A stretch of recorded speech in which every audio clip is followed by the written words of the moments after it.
Hi everyone, আসসালামু আলাইকুম। তোমাদের সকলকে আমার নতুন ভিডিওতে জানাই স্বাগতম। এই বৃষ্টি ভেজা সন্ধ্যার আগ মুহূর্তে তোমাদের সকলকে আমার নিউ গার্ডেনে নিয়ে আসলাম ঘোরানোর জন্য। তোমরা আগের ব্লগটিতে দেখেছিলে যে আমার এই গাছগুলো একেবারে ছোট্ট কিউট ছিল, আর এখন দেখতে পাচ্ছ যে আমার গাছগুলোতে একেবারে ফুল ফুটে ভরে গেছে। কয়েকটা গাছে এখনও ফুল ফুটেনি, তবে কলি আসছে। আশা করি কিছুদিনের মধ্যেই ফুলগুলো ফুটে যাবে। মনে খুব আনন্দ লাগতেছে। ভাবলাম ভিডিওর শুরুতে আমার বাগানটা তোমাদেরকে একটু দেখাই, তোমাদের মনেও একটু আনন্দ দেই।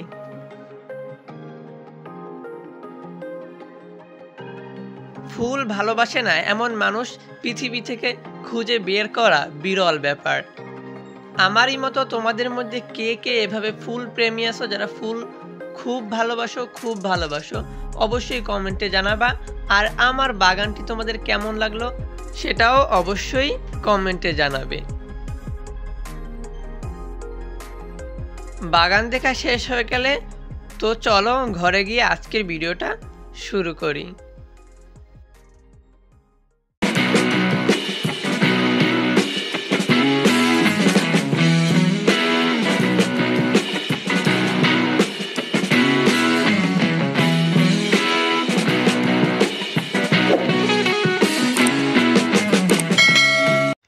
আজকে তোমাদেরকে দেখাবো যে ঘরে বসেই কিভাবে একটি সুন্দর স্টেন্সিল বানানো যায়। এজন্য আমি দারাজ থেকে এই কাটিং ব্লেডটি অর্ডার করে নিয়েছি। অনেক দিন ধরেই এটা কার্টে সিলেক্ট করে রেখেছিলাম কেনার জন্য, তবে ভালো অফার পাইতেছিলাম না, এজন্য কিনিনি। এজন্য এবার অফার পেয়েই কিনে নিলাম। কাটারটা খুবই হালকা, ধরতে খুব আরাম। কাঁটাটির মাথায় একটা নিপ লাগিয়ে দিয়েছে যাতে হাতে লেগে কখনো কেটে না যায় এজন্য। আর এর সাথে আরও 5টা ব্লেড এক্সট্রা দিয়ে দিয়েছে যাতে করে একটা ব্লেডের ধার শেষ হয়ে গেলে আর একটা ব্লেড এখানে লাগিয়ে নেওয়া যায়। তো আমি আবার একটু ধার চেক করে নিতেছি যে কেমন ধার। ভালোই ধার আছে একটা ব্লেডে। তো এটা তো দেখা শেষ হয়ে গেল, এবার এটাকে ভরে রেখে দেই। আর এইটা আমি যেই অফারে কিনেছি সেটা হলো যে একটা সেলারের কাছ থেকে যে কোনো 3টি প্রোডাক্ট কিনলেই ডেলিভারি চার্জ ফ্রি দেওয়া হয়েছে।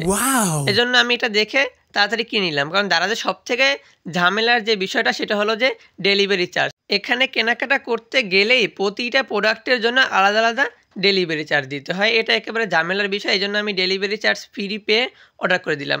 তো আমার কেনার দরকার ছিল কাটিং ব্লেড, তো আমি আর দুটো কী কিনবো তাই ভেবে চিন্তে এই লাইটটা অর্ডার দিলাম।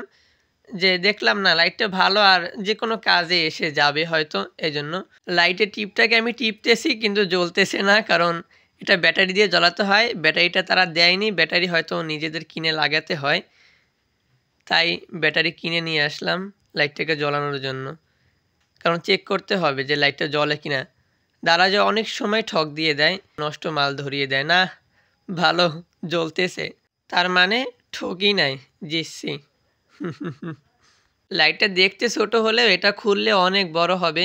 পুরো আমার রুম পুরো ঘেরাও দেওয়া যায় এই লাইটটা দিয়ে, আর আলো বেশ ভালোই। আর 3 নাম্বার প্রোডাক্টটা হলো একটি কুকিং জামা আর কি। এটা আমি কুকিং করার জন্য নেই না, এটা আমি নিয়েছি হলো আর্ট করার জন্য, যাতে আর্ট করার সময় আমার গায়ে এটা পরে নিলে যাতে আমার জামা কাপড়ের রঙটা না লাগে, এজন্য আমি এটাকে অর্ডার করে দিলাম। 3টির মধ্যে একটি, এটার দাম মাত্র 85 টাকা। এজন্য আমি এটাকে অর্ডার করে দিয়েছি, কারণ আমার অত বেশি দামের কোনো কিছু দরকার ছিল না। আমার দরকার ছিল শুধুমাত্র এই কাটিং ব্লেডটা, তাই কম দামের ভিতরে এই দুটোকে চয়েস করে নিলাম। কারণ এই দুটো ছাড়া আমার প্রয়োজনীয় জিনিসের মধ্যে আর কিছু পাইনি ওই সেলারের কাছে। তো একটু পরেও দেখাইতেছি তোমাদেরকে। একটু ছোট হয়ে গেছে, ছোট না আর কি, উপরের রশিটা ভিতরে একটু বড় হয়ে গেছে, এজন্য আমার বুকের অনেক নিচে নেমে আসে। এই পর্যন্ত হলে একেবারে ঠিকঠাক হতো। যাই হোক, দর্জির কাছে নিয়ে ঠিক করে নিব। এখানে আবার একটা পকেট আছে, পকেটে তুলি যে কোনো কিছু রেখে রং করা যাবে, আবার এখানে রেখে দেওয়া যাবে, বেশ ভালোই।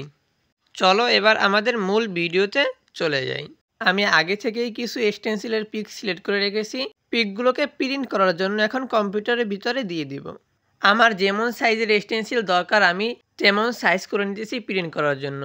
প্রিন্ট করা শেষ হয়ে গেলে এখন এটাকে একটি শক্ত কাগজে লাগিয়ে নেব। এজন্য আমি একটি শক্ত কাগজ নিয়ে নিছি এবং আঠার মাধ্যমে এখন এটাকে শক্ত করে লাগিয়ে নেব যাতে স্টেনসিলটা শক্ত হয়। স্টেনসিল শক্ত না হলে কিন্তু রং অ্যাপ্লাই করার সময় স্টেনসিলটা নষ্ট হয়ে যাবে। এজন্য শক্ত কাগজে লাগিয়ে নিতে হবে। আর যদি তোমরা পলিথিনের যেকোনো শক্ত কাগজে লাগাতে পারো তাহলে তো আরও ভালো হয়। লাগানোর পরে সাইজ অনুযায়ী আমরা কেটে নিয়ে বাকি কাগজটা ফেলে দিলাম। এরপরে এটার ডিজাইন অনুযায়ী আমরা এই কাটিং ব্লেডের সাহায্যে খুব ধৈর্য সহকারে কেটে নিব। কোনো প্রকার কোনো তাড়াহুড়ো করব না। তাড়াহুড়ো করলে হতে পারে কি আমাদের ডিজাইনগুলো কেটে যেতে পারে। এজন্য খুব আস্তে আস্তে মনোযোগ দিয়ে ধৈর্য সহকারে আমরা ডিজাইনগুলো কেটে নিব যাতে করে স্টেনসিলটা একেবারে সুন্দরভাবে কাটা যায় এবং দেখতেও সুন্দর লাগে। আমরা দোকানে বা যে কোনো পেজে যদি একটা স্টেনসিল কিনতে যাই কমপক্ষে ৯০ টাকা লাগে একটা স্টেনসিল কিনতে। সেখানে যদি আমরা ঘরে বসেই বানিয়ে নিতে পারি তো আর কি লাগে। এখানে আমাদের অনেক টাকা সেভ হয়ে যায়। এমনিতেই আর্ট ম্যাটেরিয়ালসের অনেক দাম। সেখানে যদি এই টুকটাক স্টেনসিল কিনতে যদি এত টাকা খরচ হয়ে যায় তো কিভাবে সম্ভব? তো আমি মনে করি বিগিনারদের জন্য নিজেরা তৈরি করে নেওয়াই ভালো। এতে অনেক টাকা সেভ হয়। আশা করি তোমরা ভিডিওটি দ্বারা অনেক উপকৃত হয়েছো। ভিডিওটি ভালো লাগলে অবশ্যই লাইক, কমেন্ট, সাবস্ক্রাইব করে ছোটো ভাইয়ের চ্যানেলটির পাশে থাকবে এবং নতুন নতুন ভিডিও সবার আগে পেতে বেল আইকনটিতে ক্লিক করে রাখবে। তো বন্ধুরা আজকের ভিডিওটা এই পর্যন্তই। দেখা হবে নতুন কোনো ভিডিওতে নতুন কোনো দিনে। ততক্ষণ মতো নিজের খেয়াল রাখো, সুস্থ থাকো। আল্লাহ হাফেজ।